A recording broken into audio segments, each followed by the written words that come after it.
let's just read you the statement from the family of Virginia Roberts Giuffre. Today, an ordinary American girl from an ordinary American family brought down a British prince with her truth and extraordinary... 1. Prince Andrew's decline has progressed from royal humiliation to complete disgrace. Andrew Mountbatten Windsor, who was formerly praised as the Queen's favorite son, has been stripped of his titles, excluded from royal duties, and is getting ready to leave Royal Lodge after living there rentré for almost 20 years. However, the scandals surrounding his lifestyle and his expulsion are not the only things that are shocking. It's the unsettling, quite unbelievable tales that have resurfaced from people who used to work behind his palace doors. In his explosive book, The Rise and Fall of the House of York, royal historian Andrew Lai claims that Andrew's attitude of his employees was so terrible that insiders referred to him as impolite, uneducated, and unworkable. Today, we're delving into the dark reality of his alleged catchphrase, his disgusting daily routine, and how one man's conceit ultimately led to the House of York's demise. It's possible that you met Virginia Roberts. Never happened. But it's possible that it was you with your arm around That's her. me, but I have simply no recollection. He was clearly... Let's begin with the current situation. All royal privileges have been taken away from Andrew Mountbatten Windsor, who is no longer a prince. The monarchy will no longer defend King Charles, as he has made plain. His Royal Highness rank, military titles, and royal patronages have all vanished. Royal Lodge, the magnificent 30-room property he has lived in for almost 20 years, will shortly be his final haven. In actuality, he and his ex-wife Sarah Ferguson have lived there for decades under an antiquated peppercorn lease, paying virtually nothing in rent. King Charles has finally drawn a line following many headlines, royal indignation, and popular pressure. Andrew is being ejected. Furthermore, it is disgusting and dehumanizing what has been revealed about his actions within that mansion. At the Royal Lodge. So what were some of the biggest revelations about working for the Duke of York? Yeah, so Tom Quinn's released this really kind of humorous book in a way, talking about, the lives of the staff at the palaces. What is it really like being, a maid or a butler? According to reports, Andrew gained notoriety inside the palace walls for yelling a single remark that staff members found offensive. Take action. His personality was encapsulated in just 2 words: dismissive, impolite, and commanding. It wasn't a request. It was a directive. He was called a nasty, uneducated sod who seemed to take pleasure in making people beneath him feel insignificant by a former royal aide. Andrew was the most disagreeable person to deal with, according to even seasoned palace employees who had served the late Queen Mother and other senior royals. Andrew viewed employees like servants from a bygone period, whereas King Charles and the late Queen Mother treated them like human beings. For him, time seemed to have stopped, as if his royal ancestry allowed him to act whenever he chose. Introduction. And unsurprisingly, some of the kind of crazy stuff in there was about the staff who worked for the Duke of York. There were some really funny things in there. We've known this before, that he is obsessed with teddy bears. He has 40 teddy bears that have to be assembled and arranged perfectly. Start to get unsettling at this point. Working with Andrew Lowry was like serving a pampered man-child stuck in a never-ending tantrum, according to several individuals who spoke with him. His mornings were a nightmare, according to his former valets and maids. Even when the curtains were just next to his bed, he refused to open them. Rather, employees had to ascend 4 flights of steps to his chamber, only to open the draperies as he lay there observing. However, that wasn't the worst aspect. The maids also disclosed that they had to gather hundreds of used tissues from his bedroom each morning before making his bed. According to one insider, it is repulsive, insulting, and demeaning. Then there was his fixation on plush toys. Indeed, it is said that Andrew had a collection of plush toys and teddy bears on his bed. They are all arranged in a particular order.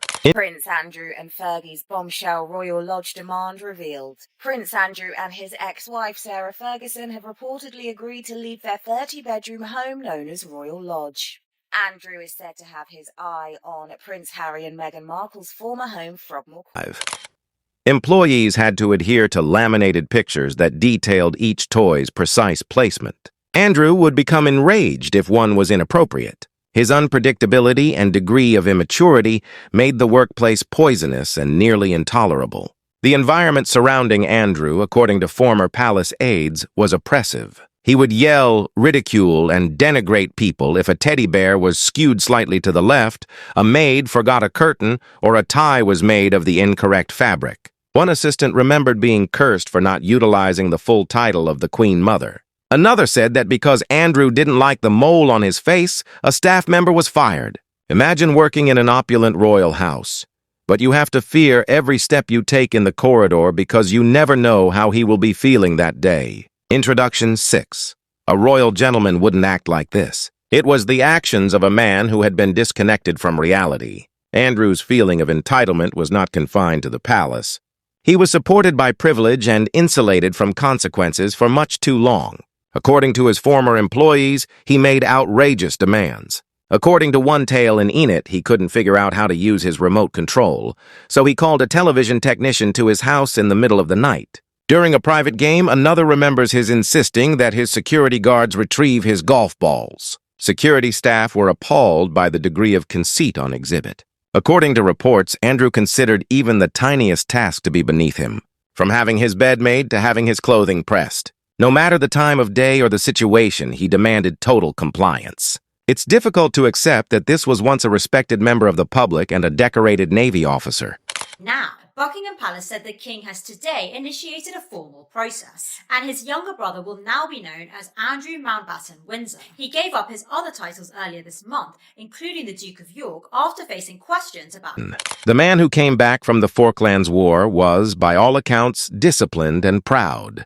The man who eventually became the head of Royal Lodge had turned into a selfish, unstable, and conceited individual. The biography of Andrew Lane, which was thoroughly investigated over a 4-year period, also presents a negative image of his actions abroad while he was the UK's Special Trade Ambassador. According to sources, he used his position as a diplomat to enrich himself and indulge in extravagance. He exploited taxpayer-funded travel as personal vacations, from opulent hotel stays to dubious business. According to insiders, he entertained scores of ladies during a trip to Thailand in a matter of days, according to one unsettling story. The stories have only strengthened his reputation as someone who saw every occasion as a chance to fulfill himself, even though the palace rejected such charges as inflated. His financial situation reflected this similar conceit. Andrew managed to acquire lavish gifts, luxurious automobiles, and foreign residences despite his meager government pay. During formal travels, he reportedly even asked foreign dignitaries for valuable artifacts, such as a Faber egg. Even though he showed off his wealth, the reality of Royal Lodge has come to represent his demise. For almost 20 years, there were 30 rooms, expansive gardens, and hardly any rent. Public tolerance was vanished by 2025. The monarchy's credibility had been permanently damaged by Andrew's scandals. Even the most devoted royalists started advocating for swift action. After a brief but passionate phone conversation, King Charles reportedly became enraged and decided to revoke his brother's last rights. This new deal is being sold as a royal trade-off of sorts after weeks of mounting speculation and criticism over whether Prince Andrew would be evicted from Royal Lodge. It seems he's ultimately found a way out, but... 8 the titles have been removed. The military awards were revoked. And soon his name will no longer be associated with Royal Lodge. Once the Duke of York's stately home, it now serves as a somber reminder of his decline. In an unusual and public reprimand of a senior monarch, Prime Minister Christama has even backed a parliamentary investigation into his living conditions. The atmosphere in Windsor is also evident. The path comes to an end here. The entire House of York is in disarray as a result of Andre's demise. Even his ex-wife, Sarah Ferguson, who previously vigorously defended him, appears to have had enough. As her ex-husband's actions continue to make headlines, she is apparently nervous, keeping her distance and attempting to protect her own reputation. Princess Beatrice and Princess Eugenie, their daughters, have remained silent because they are torn between the burden of public humiliation and their father's allegiance. They reportedly left the UK momentarily. The image is terrible.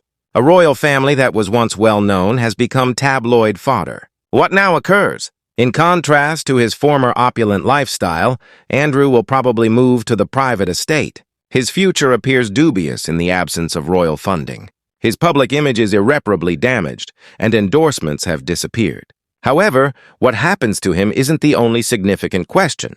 It's what his story illustrates about unbridled luxury and how, in the absence of responsibility, entitlement and power can corrupt a person from the inside out. The book by Andrew Lo is more than just a biography. It's a mirror held up to the monarchy itself, showing what occurs when someone thinks they are exempt from the rules. As a result, the guy who was formerly referred to as His Royal Highness now represents all that the contemporary monarchy wishes to depart from: scandal, excess, and arrogance. Andrew Mountbatten Windsor has lost everything, from living extravagantly on public grace to yelling, "Do it!" at scared employees. His name will soon be reduced to rumors and headlines, and Royal Lodge will be vacant. And history will remember him as the royal who perished the most, not as the war hero or the Queen's cherished son. What are your thoughts? Did Andrew's privilege alter him, or was he always like Way? And ought the monarchy to have taken action earlier? Tell me in the comments. Remember to click the bell, like, and subscribe for updates if you want to see more royal deep dives.